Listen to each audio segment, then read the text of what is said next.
जे मार्गाने आंदोलन करत होता तुम्हाला तरी सुद्धा पोलिसांनी ताब्यात घेतलं काय म्हणा? नाही, ही दादागिरी आणि फार हुकुमशाही आहे. खरं म्हणजे यांना आम्ही अहिंसेचे विचाराची माणसं, आम्ही काही शस्त्र घेत नाही, आम्ही काही कुठला दगड घेत नाही. आम्ही सरकारच्या धोरणांच्या विरुद्ध जे आंदोलन करतो त्याला एवढं घाबरतं का सरकार हेच कळत नाही. हे डरपोक सरकार आहे आणि म्हणून सत्तेच्या बळाचा वापर करून, पोलिसांचा वापर करून हे आंदोलन संपवण्याचं आणि आंदोलन कुचलण्याचं काम करते. आज मी पाहिलं काल रात्रीपासून 12 वाजतापासून या शहरातील 15 वर्षापासूनच्या पोरांना इलिगल डिटेन करणं सुरू केलं आहे. हे डिटेन्शन इलिगल आहे आणि त्या मुलांना पोलीस स्टेशनमध्ये बसवून येत आहेत, त्यांचे मोबाईल चेक केले जात आहेत. हे काय चाललं आहे? एवढं काय घाबरत आहेत? 15 वर्षाच्या विद्यार्थ्यांना बोलवून पोलीस स्टेशनमध्ये बसवत आहे. आत्तापर्यंत मुंबईमध्ये 500 ते 700 पोरांना उचललं आहे अशा पद्धतीने, आणि घरात जाऊन डिटेन्शन चाललं आहे. घरात जाऊन ही कुठली दादागिरी आहे? ही कुठली मस्ती आहे सत्तेची? आणि त्या मुलांना 15 वर्षाचे पोरं, 20 वर्षाच्या पोरांचं या पद्धतीनं त्यांच्या घरात जाऊन त्यांना डिटेन करणं म्हणजेच मला वाटतं की आता ह्यांना लोकशाहीवर नाही तर हुकुमशाहीवर राज्य आणि देश चालवायचं आहे हे आता दिसते. तर दिल्लीमध्ये राहुल गांधींनी काँग्रेसने जे आंदोलन केलं त्याचं निश्चित करण्यासाठी आता भाजप पूर्ण देशभरामध्ये काँग्रेसच्या कार्यालयावर आंदोलन करणार आहे. टिळक भवनच्या बाहेर सुद्धा भाजप आंदोलन करणार आहे. नाही, ह्या चोराच्या उलट्या बोंबा आहेत. आता चोरांच्या मागे पोलीस पडत होते, पण हे आता भाजप पोलिसांच्या मागे चोर पडतोय. पोलिसांना पकडणं म्हणजे उलट्या बोंबा चोरांच्या. याला चुका तुम्ही करायच्या, पाप तुम्ही करायचं आणि आमच्या कार्यालयापुढे आंदोलन करायचं. आम्ही काय सत्तेत आहेत? आम्ही काय चुकी केलं? आम्ही पेपर फोडला काय?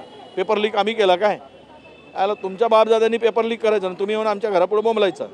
म्हणजे हे मला वाटतं यांचा काही सुचत नाही. त्यामुळं अशा प्रकारची कृत्य ही मंडळी करतायत. आशिष जयस्वाल म्हणले की देशविरोधी कृत्य करत होते आणि त्यांनी दगडफेक केली म्हणून विद्यार्थ्यांचा लाठीचार्ज झाला. म्हणजे ते विद्यार्थी देशातील देशविरोधी आहेत. वा रे वा भाजपवाल्यांनो, या देशातील सर्व जनता, जो भारतीय जनता पक्षाची लोक आहेत तेवढेच देशप्रेमी आणि उर्वरित सर्व जनता आज सकाळ स्वतःच्या हक्कासाठी न्यायासाठी रस्त्यावर उतरली ते देशद्रोही. म्हणजे यांना जे इंग्रजांचे पाय चटणारी विचार होते ते आता देशप्रेमी झालेत आणि इंग्रजाविरुद्ध लढणारी माणसं आहेत ती मात्र देशद्रोही झालेत. हे त्यांना सांगायचं आहे. ज्यावेळेस सर काँग्रेसच्या सरकार आरोप झाले त्यावेळेस त्यांनी राजीनामा सुद्धा दिला. आपले बरेचसे उदाहरणे. मात्र हे सरकार अजूनही राजीनामा देत नाही. 12 वर्षामध्ये एकही अनेक मंत्री आरोप करण्यात आले पण एकाने राजीनामा दिला नाहीत. आणि आता हे सरकार म्हणजे चोरांचा समूह आहे. चोरट्यांची टोळी आहे, लुटारूंची टोळी आहे. जेवढे लुटेरे बाज आहेत ते सगळे भाजपमध्ये जातात आणि तिथे मात्र गुण्या गोविंदानं आनंदानं जीवन जगतात. अशा अनेक वेळा मंत्र्यांनी, आमदारांनी, भाजपमध्ये गेलेल्या लोकांनी सांगितलं आहे. म्हणजे स्पष्ट आहे की लुटा माल आणि भाजपमध्ये जा आणि आनंदानं जगा.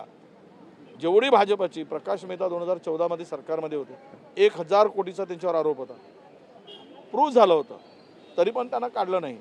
तिकीट नाकारली, नंतर मंत्रिमंडळाचा कार्यकाळ पूर्ण करू दिला. असे किती मंत्र्यावर? अर्धे मंत्री तर जेलात जातील. जर उद्या या संदर्भातले चौकशा लागले आणि घोटाळेबाजांची यादी काढली तर अर्धे घर जेलात जातील. त्यामुळं लुटारूंच्या टोळीचा समूह आता भाजप झाला आहे. जे वैचारिक काही ठेवलं होतं वगैरे ते काही राहिलं नाही आणि भ्रष्टाचाऱ्यांना, लुटाऱ्यांना, देश लुटाऱ्यांना सर्वोच्च स्थानावर कसं बसवता येईल याच विचारात भाजप नांदत आहे. धन्यवाद सर आमच्याशी बोलल्याबद्दल. आणि लुटारून सरकारचा हा आरोप विजय वडेट्टीवार यांनी केलेला आहे. Camera person सुभाषसह Mihira Dhakane, TV9 Marathi, Mumbai. तुम्ही आंदोलन केलं त्याच्यानंतर काँग्रेस सुद्धा आपलं भाजप सुद्धा टिळक भवनाच्या बाहेर यायचं स्वागत आहे त्यांचं. स्वागत आहे, आम्ही त्यांना संविधान देऊ.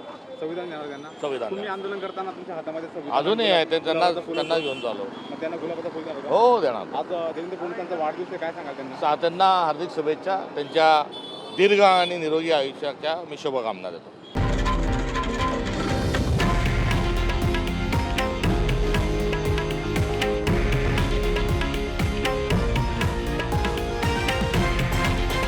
हे आहे देशातील नंबर 1 न्यूज नेटवर्क आणि आपण पाहत आहात TV9 मराठी, एकमेव.